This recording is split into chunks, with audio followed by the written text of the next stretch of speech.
Okay, when you're ready, Dan, we'll start with you. Wendy. Nuno, good afternoon. Hello. Starting off with some team news. First of all, how's Taiwo Awoniyi with his concussion and broken nose? Is he available for this? Yes. He's clear of his protocol, the concussion protocol, so he's available. He'll have to wear a mask, but he's okay. How's he finding the mask? Is it uncomfortable? How's he been in training? Yeah, it's always something that bothers, but he's trying to get used to it. And also Nico is using also. It's always bothered, but I think he'll be okay. That's good news. Any other injury concerns out of Newcastle? No. Assessing players, the normal.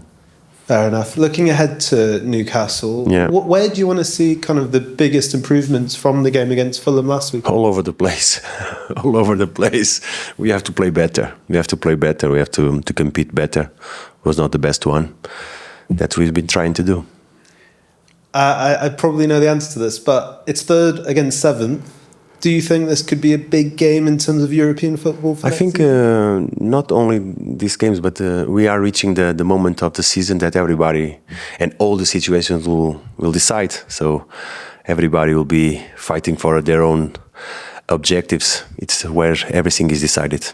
I think the last 10 games. So we starting closer to achieve that. Because it is getting to that point in the season. Does it feel kind of that extra? It's not only this season. It's all the seasons. Is when everything happens. Can I ask you about Elliot Anderson in terms of course, facing his former club? First of all, how do you think he's settled in now over kind of since the summer arriving? Still a young man. How do you think he's settled? I think he settled on pretty well. I think the squad has helped him. He's happy and he's playing really good. I think he's one of our midfielders that's versatile enough to change positions. And I think he's doing well. But I hope that he performs better on the Sunday. Did you get a sense it was a bit of a shock for him when he first arrived? You know, leaving his boyhood club, maybe didn't expect to. No, I didn't think so. I didn't notice that. I think he immediately went to Spain, and it was a good moment in the preseason that the squad integrated new players, and I think immediately he was comfortable and enjoying himself. And where do you want to see him improve in the next kind of 12 months, in the next, or even immediate future? Where do you think the biggest improvements? He has a long way.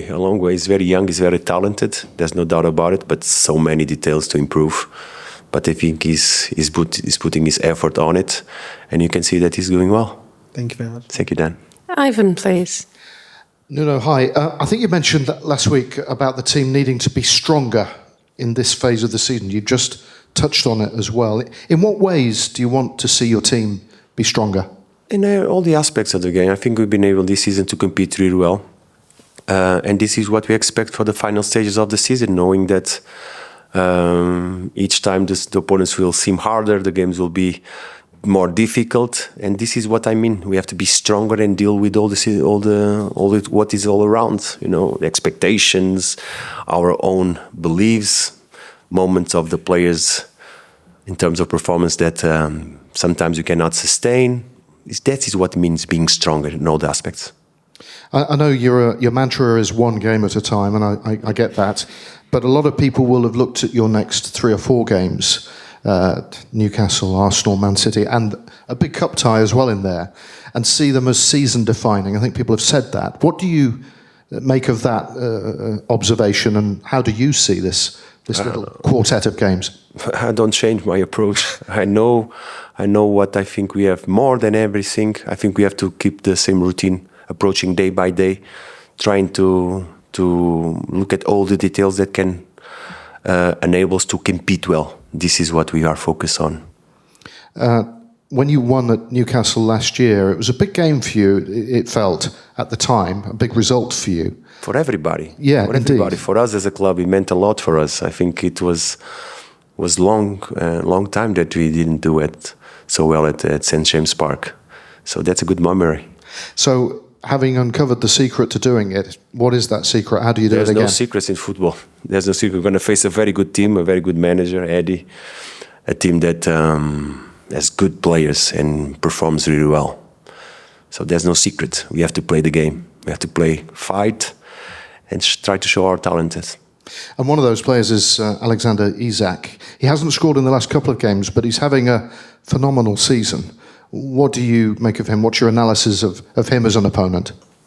A very good player. But like I said, the squad of Newcastle is very strong. Very, very strong. In all the positions. And you've had quite a mixed run of performances, results, your last 3 games. You've had a draining cup tie, a big win, a disappointing defeat. Where do you think you're at right now as a team? Nobody knows. Nobody knows. What's your assessment of where you are, though? I think we are okay. We are in a good position. We are enjoying ourselves, realizing that every game is very difficult, understanding that the game in the Premier League makes you believe that there's no easy way. There's no easy way. This is where we are. We are trying to compete till the end and do it well, but always believing that we are in a good position. We have a healthy squad that helps. We have solutions. So we want is to improve the players so they can play. Thanks, that's great. Thanks. Thanks, Ivan. Cameras off, please. Written section embargoed till 10:30.